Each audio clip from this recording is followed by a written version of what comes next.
सब देवताओं ने भगवान के बाल रूप की बहुत बहुत प्रशंसा की कि भाई ऐसा बालक पैदा हुआ है, ब्रह्म ने ऐसा अवतार लिया है। बालक की विशेषताएं बता रहे हैं शरीर की सब देवता आपस में। किसी ने भगवान के बाल रूप के नेत्रों की प्रशंसा की, किसी ने कपोलों की प्रशंसा की, किसी ने भ्रगुटियों की प्रशंसा की, भगवान की जटाओं की प्रशंसा की। वर्कस्थलौरवेदितं पदम, कोई भगवान के कंधों की, बाजुओं की, हाथों की, हथलेटियों की। भगवान का तो भैया हर अंग ऐसा है जिसकी खूब कथा गाओ। तावते दर्शनम प्रभा आवते सुख मूलय।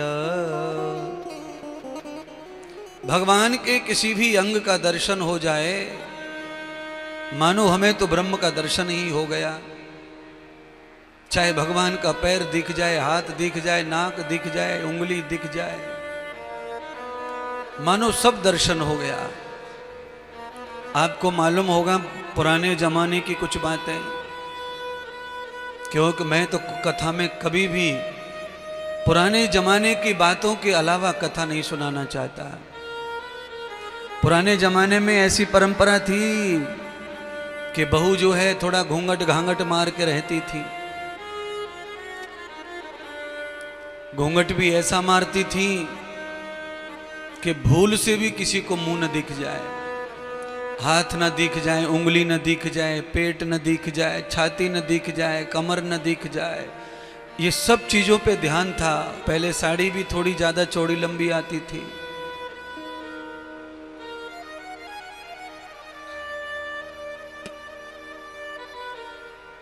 भूल से भी झाड़ू पोछू पानी वानी भरते समय किसी को थोड़ा बहुत किसी हाथ पाथ दिख जाता था तो वो आदमी कोई कोई बहुत खुश होते थे, आज हमने तो भाभी को देख लियो मुंह।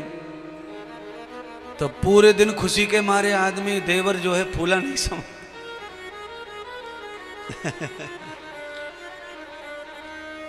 और सबरे मोहल्ला में जो है हल्ला मचा तो रहे हो कि आज तो मुंह देख लियो भाभी को, आज तो मुंह देख लियो, मानो जैसे भगवान मिल गए। ये सनातन संस्कृति का ही प्रेम है बंधुओं।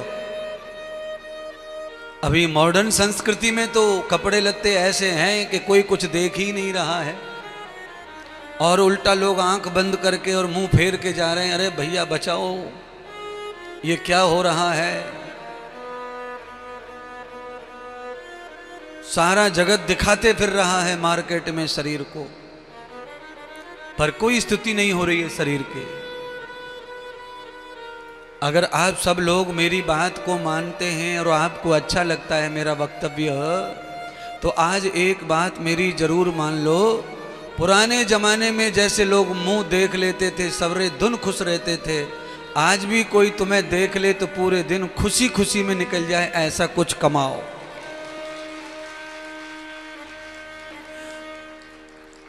आप में से कोई ऐसा बुरा आदमी नहीं होना चाहिए पांडाल में जिसका मुंह दिख जाए सवेरे सवेरे तो पूरे दिन भर आदमी गाली दे तो रहे, भाई आज तो वह नालायक को मुंह दिख गया, आज तो उस चांडालिनी कालिका का मुंह दिख गया, सबरे काम आज तो बर्बाद होंगे, कोई काम नहीं बनेगा। ऐसा रूप ना हो आपका, ऐसी ऊर्जा नेगेटिव ना हो। सनातन ऊर्जा यह है कि आपका कोई चेहरा भी देख ले, आपका कोई मुख देख ले, मार्ग में जा रहे जाते आप मिल जाएं तो आदमी को यह कॉन्फिडेंस हो जाना चाहिए कि आज आंटी रास्ते में पड़ी है तो मेरा काम जरूर बनेगा। पर आंटी रास्ते में पड़ जाए तो आदमी लौट के जावे, पानी पीवे घर पे। मम्मी ने पूछा बेटा क्या हुआ, कैसे लौट आया, अभी तो गया था तू, तेरा तो टाइम हो रहा है ऑफिस में फार्म भरने का। तो क्या फार्म का भाड़ भरूंगा, आंटी की शक्ल दिख गई है, फार्म का चल रहा आगे अब आंटी।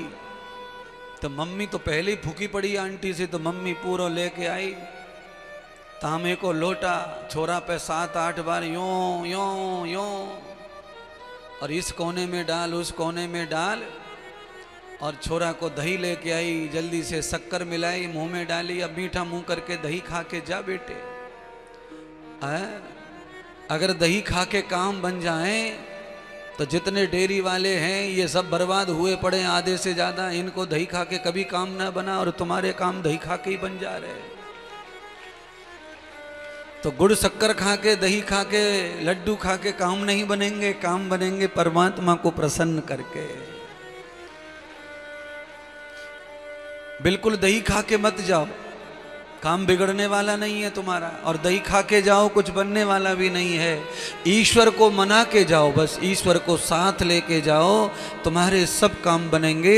अगर तुम सच्चे हो, तुम्हारे अंदर कोई दोष नहीं है, तुमने कभी किसी को छल कपट नहीं किया है, तो सारी दुनिया एक तरफ होकर तुम्हें घेर ले मारने के लिए, तो भी तुम्हारा बाल बांका नहीं होगा, क्योंकि ईश्वर जिसका साथी है उसका कोई कुछ नहीं कर सकता। इसलिए परमात्मा को साथ रखो, सनातन को साथ रखो।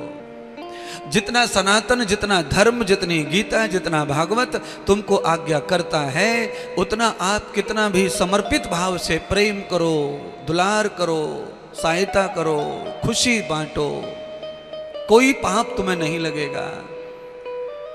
प्रेम करने से पाप लगता तो सबसे ज्यादा कृष्ण भगवान को लगता, उन्होंने तो अनन्य प्रेम किया, अनेक गोपियों से प्रेम किया, कितनी सारी गोपियों को लेकर के लीला करते रहे, रास करते रहे, ज्ञान वैराग्य बखेरते रहे। अगर उन्हें प्रेम ना होता है तो गोपियों के लिए इतना पुरुषार्थ, इतनी बदनामी को सहन क्यों करते। सारी बदनामी कृष्ण की हुई थी उस काल में गोपियों के लिए, पर गोपियों पर आंच आने नहीं दी भगवान ने। जिस तरह आप कुछ भी मुंह से बकवास करते हो, अगर वही बकवास हम करने लग जाएं तो तुम कहां के बचोगे।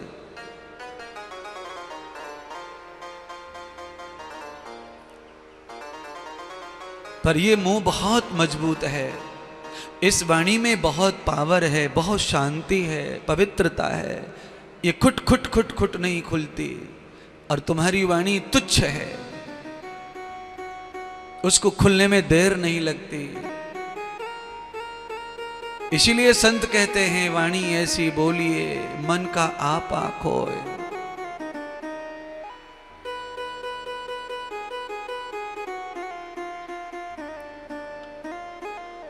मन मर्यादा में रहकर बोले, बुद्धि मर्यादा में रहकर बोले, तो मुंह से सब अच्छा निकलता है। और जिस मुख ने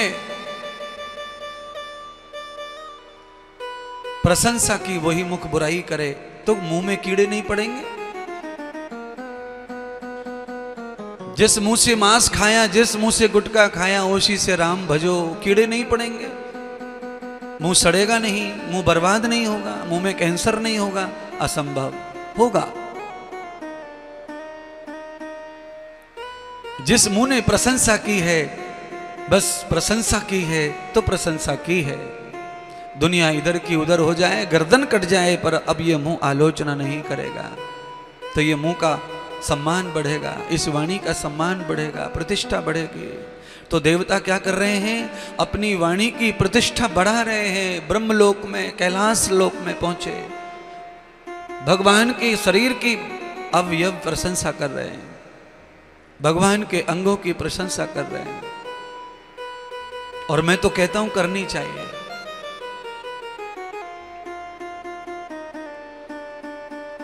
किसी का भी बालक कैसा भी जन्म लेके आया हो, पर उसके लिए तो वो बालक उसके लिए सबसे लाड़ का बालक है, तो फिर हम उसके ऊपर क्यों निरख फिरक करें, हम क्यों उसमें कमियां निकालें।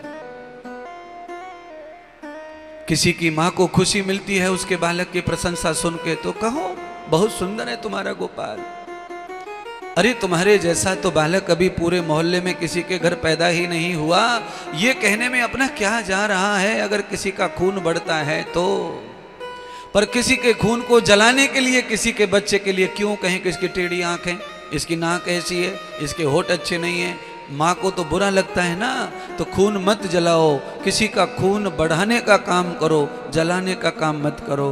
तुम्हारे बुरा कहने से कोई बुरा होगा नहीं, तुम्हारा अच्छा कहने से कुछ अच्छा होगा नहीं, पर सामने वाले को अच्छा लगता है तो क्या बुराई है कहने में और अच्छा कराने में।